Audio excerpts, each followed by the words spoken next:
Hello students. आज आप जान रहे हैं कि मदर्स डे है, तो आप दुनिया भर के जितने भी माएँ हैं सबको आज इस मातृ दिवस में मेरा शत शत नमन। और ये आप सभी जानते हैं कि किसी भी व्यक्ति का, किसी भी बच्चे का अगर पहला गुरु होती है तो वो माँ होती है। माँ के बिना ये दुनिया नहीं चल सकती, ये आप भी जानते हैं, हम भी जानते हैं। और माँ को जरा सा भी दुख देना एक बच्चे के लिए बहुत ही दयनीय बात है, ये एकदम सही नहीं है। तो माँ के लिए एक गुरुजन के कहा हुआ 2 लाइन मैं आप लोग के सामने रखना चाह रहा हूँ कि कहता है कि यह कहकर मंदिर से फल की पोटली चुरा ली माँ ने, यह कहकर मंदिर के फल की पोटली चुरा ली माँ ने, तुम्हें खिलाने वाले तो और बहुत जाएंगे गोपाल, तुम्हें खिलाने वाले तो और बहुत आ जाएंगे गोपाल, मगर मैंने ये चोरी का पाप ना लिया तो भूख से मर जाएगा मेरा लाल। इतना तक माँ करने के लिए तैयार रहती है कि कृष्ण भगवान के जो प्रसाद लगाए हुए हैं लड्डू को, उसको वो चुरा रही है और वहाँ पर बोल रही है कि हे गोपाल, तुम्हें खिलाने वाले तो बहुत आ जाएंगे, लेकिन अगर मैं यह चोरी का पाप नहीं ली तो मेरा लाल भूखा मर जाएगा। यानी अपने सुत पुत्र के लिए वो क्या करती है? चोरी का पाप, यानी ईश्वर से चोरी का पाप कर लेती है। तो अब आप बताइए कि माँ जो होती है वो ईश्वर से ऊपर होती है या नहीं होती है? तो इसीलिए बच्चों, आज मदर्स डे के दिन आप संकल्प लें कि आप कभी भी अपने माँ का दिल नहीं दुखाएंगे। और मेरे ओर से दुनिया की जितनी भी माएँ हैं सबको सत सत नमन। कमेंट में मैं सभी बच्चों से अनुरोध करूंगा कि इस वीडियो के कमेंट में सभी अपने माँ के प्यार को व्यक्त करने के लिए एक बार हैप्पी मदर्स डे जरूर टाइप करें बच्चों। तो चलिए, इस मदर्स डे के शुभ अवसर पर हम लोग कुछ खुशखबरी के बारे में चर्चा कर लें। आप लोग के लिए बहुत ही ज़्यादा खुशखबरी है। एनसीईआरटी सॉल्यूशन के साथ साथ झारखंड जीके की वीडियोस भी आप लोग के लिए अब प्रोवाइड की जाएगी हमारे इस स्मार्ट एकेडमी चैनल पर। आप खुद भी इसका फ़ायदा उठा सकते हैं और आपके बड़े भाई बहन जो कॉम्पिटिटिव एग्जाम का तैयारी कर रहे हैं उनके लिए भी ये बहुत फ़ायदेमंद की बात है। जैसा कि आप लोग को मिलता आ रहा है, एनसीईआरटी क्लास 10 का जो सॉल्यूशन है वो आप लोग को मिलता आ रहा है मॉर्निंग में 8 बजे और इवनिंग में 6 बजे। ये दोनों टाइमिंग पे आप लोग को वीडियो मिलता आ रहा है। और एक बीच के टाइमिंग पे हम झारखंड जीके का एक वीडियोज़ लेके आ रहे हैं जो मॉर्निंग में 10 बजे आप लोग को मॉर्निंग 10 o'clock पे क्या होगा, वीडियो अपलोड हो जाएगी। तो ये आप लोग के लिए बहुत ही बड़ा खुशखबरी है। आपके बड़े भाई, आपके बड़े दीदी, आपके आसपास जो कॉम्पिटिटिव एग्जाम की तैयारी कर रहे हैं उन लोग के लिए बहुत ही अच्छा है। अभी देखिए, हाल ही में जेएसएससी का एग्जाम होने वाला है, सीजीएल का, है ना। तो इन सभी कॉम्पिटिटिव एग्जाम के लिए झारखंड की जानकारी होना बहुत जरूरी है। और आप झारखंड के निवासी हैं तो आपको भी झारखंड जीके की जानकारी होना बहुत ही जरूरी है कि झारखंड में कब क्या हुआ, उसकी क्या है, उसकी भूगोल क्या है, भौतिक विभाजन क्या है, इन सभी के बारे में आपको झारखंड जीके में मिलेगा। और ये आपके लिए बहुत ही अच्छे टीचर जो हमारे सहपाठी रह चुके हैं, हमारे साथ पढ़ चुके हैं, वो हमसे बोल के इस वीडियो पे अपलोड करना चाह रहे हैं। तो आप लोग के लिए ये बहुत ही सुनहरा ऑफर है, आप इसका फ़ायदा उठाइए और साथ ही साथ अपने आसपास के भाई बहन और अपने जो कॉम्पिटिटिव एग्जाम तैयारी करने वाले दोस्त हैं उन सब से इस वीडियो को शेयर करें और उनको बताएं कि हमारे स्मार्ट एकेडमी चैनल पर अब से झारखंड जीके की पढ़ाई होगी। क्लास 10 के साथ साथ झारखंड जीके की पढ़ाई होगी। ये बहुत ही अच्छा मौका है आप लोग के लिए। तो चलिए, हम लोग आज अपना सेशन स्टार्ट करते हैं। सेशन स्टार्ट करने से पहले मैंने आप लोगों को खुशखबरी दे दी, इस खुशखबरी से खुश हो जाइए, पेन कॉपी निकाल के बैठ जाइए। चलिए हम लोग क्लास स्टार्ट करते हैं। आगे जो सेशन मेरा छूटा हुआ था वहाँ से स्टार्ट करेंगे। तो हम लोग को आज 6.2 परिमेय करना है। 6.2 परिमेय क्या है? थेल्स परिमेय का, आधारभूत परिमेय का जस्ट उल्टा है, विलोम जिसको हम लोग कहते हैं। ये आधारभूत परिमेय का विलोम परिमेय है। इस परिमेय से हम लोग बहुत कुछ सीखेंगे, बहुत कुछ जानेंगे और इससे रिलेटेड हम कुछ क्वेश्चंस भी करेंगे, कुछ ऐसे इंपॉर्टेंट फैक्ट्स बताएंगे जिससे आप लोगों को क्या होगा कि आप लोगों को समझने में आसानी होगा और आगे के क्वेश्चंस बनाने में आप लोग को बहुत ही सहायता मिलेगी। ये परिमेय जो दिया हुआ रहता है ये सिर्फ आपको लिखना पड़ेगा और अभी हम लोग प्रूफ करेंगे। हम लोग अभी प्रूफ करते चलेंगे और जब हम लोग क्वेश्चंस को सॉल्व करेंगे तो सिर्फ लिखेंगे परिमेय 6.2 से, परिमेय 6.1 से, इस तरह का क्वेश्चन हम लोग वहाँ पर लिख देंगे। लेकिन उस चीज़ को जानना जरूरी है, रटना जरूरी नहीं है, उस चीज़ को समझना जरूरी है कि कैसे हम उस चीज़ को सॉल्व करेंगे, कैसे उस चीज़ को समझेंगे। और ये क्वेश्चन बहुत ही अच्छा है, बहुत ही अच्छी तरीके से समझाऊंगा। आप एंड तक बने रहिए, बिना स्किप किए देखते रहिए और इस वीडियो पर हम लोग बहुत से ऐसे इंपॉर्टेंट फैक्ट्स की चर्चा करेंगे जो आप लोग को आगे के क्वेश्चन में समझने में बहुत ही सहायता मिलेगी। तो आइए हम लोग 6.2 पर में करते हैं। आज 6.2 पर में क्या कहता है, 6.2 पर में कहता है कि सर 6.2 पर में कहता है कि यदि एक रेखा किसी त्रिभुज की दो भुजाओं को एक ही अनुपात में विभाजित करे तो वह तीसरी भुजा के समांतर होता है। देखिए जस्ट उल्टा है कि अगर अनुपात समान में बांटेगा एक रेखा, जब समान अनुपात में बांटेगा तो बताइए कि समांतर है या नहीं। तो हम लोग पहले 6.1 में क्या पढ़े हैं कि समांतर है, तो बताइए कि यह समानुपात है या नहीं। इस चीज़ को हम लोग पढ़ चुके हैं, तो उसी का हम लोग विलोम देखेंगे। हम लोग तो देख लिए इधर से, एक तो आगे से देख लिया, पीछे से देखना है कि यह सही है कि या नहीं है। तो चलिए हम लोग आगे बढ़ते हैं 6.2 के तरफ। 6.2 परिमेय में क्या कहता है, तो देखिए ये है, ये फिगर है, ये आकृति है, और ये कौन सा परिमेय है, आधारभूत समानुपाती का विलोम परिमेय है। तो जो दिया है पहले हम लोग उसको लिखेंगे। क्या दिया है कि एक त्रिभुज ABC को एक रेखा ऐसे प्रतिच्छेद कर रहा है कि उसको समान अनुपात में बांट रहा है, तो बताइए कि वह समांतर है या नहीं है। तो हम लोग लिख देंगे कि क्या कह रहा है, दिया है त्रिभुज ABC में क्या दिया है कि AD जो है बाई DB जो है सर वो AE बाई EC के बराबर है। ये C है, देख रहे हैं आप लोग, EC के बराबर है। ये चीज़ दिया हुआ है और हमको सिद्ध करना है। तो हमें क्या सिद्ध करना है, तो हमें सिद्ध करना है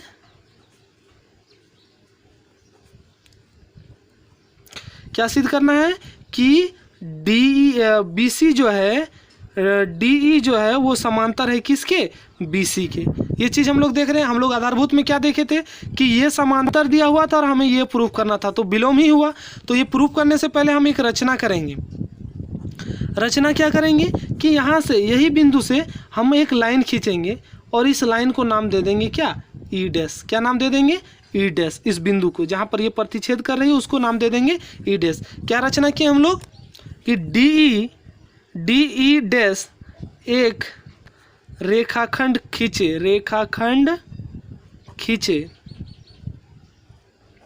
जो क्या है, BC के समांतर है, BC के समांतर। आप ऐसे भी लिख सकते हैं कि BC के समांतर एक रेखाखंड DE खींचे, इस तरह से भी लिख सकते हैं। उसके बाद जब हम लोग खींच दिए तो हम लोग प्रमाण करेंगे। क्या प्रमाण करेंगे, अब हमारा काम स्टार्ट होता है प्रमाण का।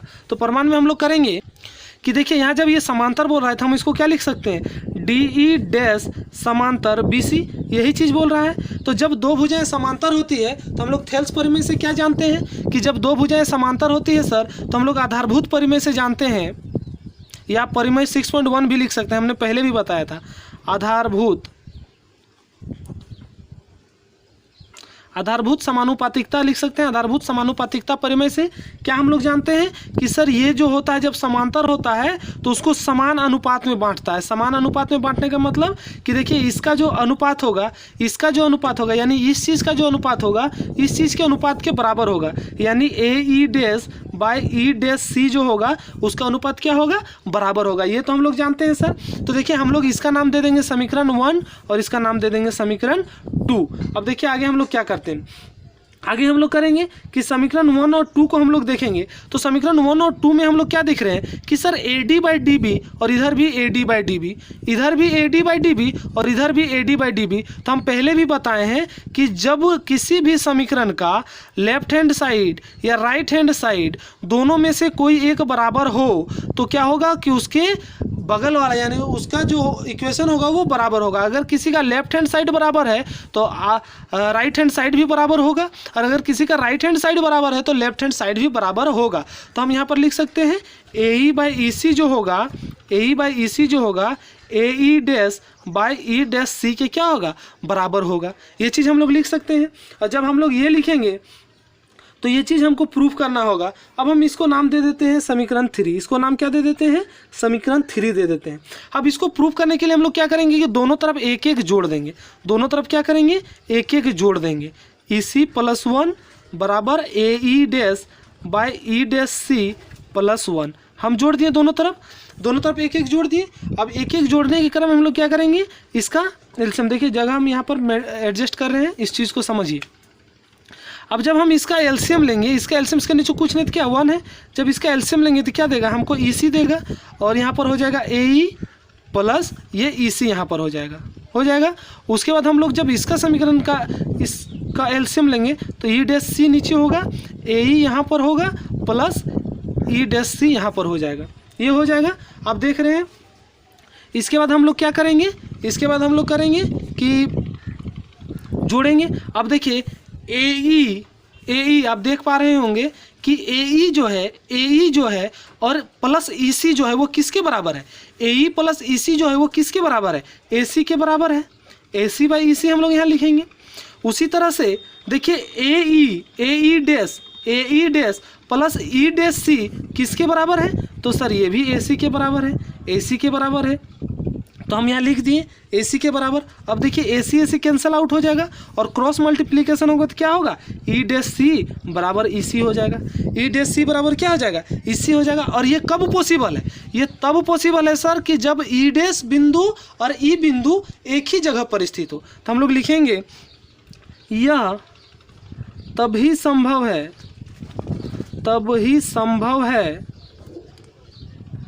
जब E तथा E' दोनों क्या होगा, एक ही बिंदु पर स्थित होगा, एक ही बिंदु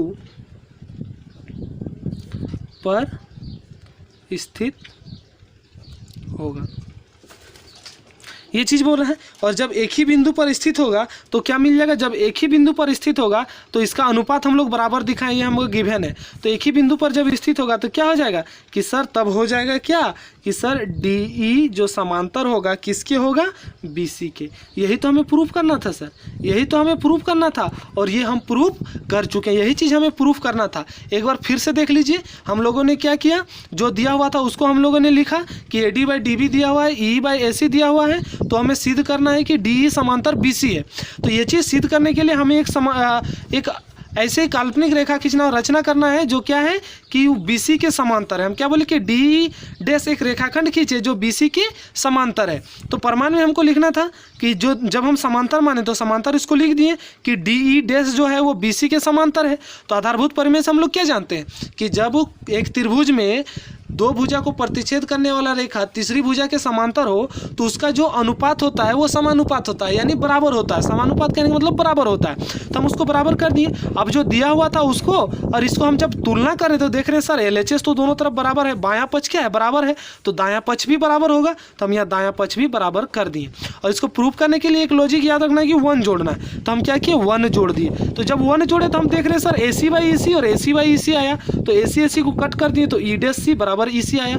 तो E' बराबर EC कब बराबर होगा, ये और ये बिंदु कब, यहाँ और यहाँ की दूरी कब बराबर होगा, जब दोनों एक ही जगह पर होगा। तो वही तो हम लिखे यह तभी संभव है जब E तथा E' दोनों एक ही बिंदु पर स्थित हो, है ना।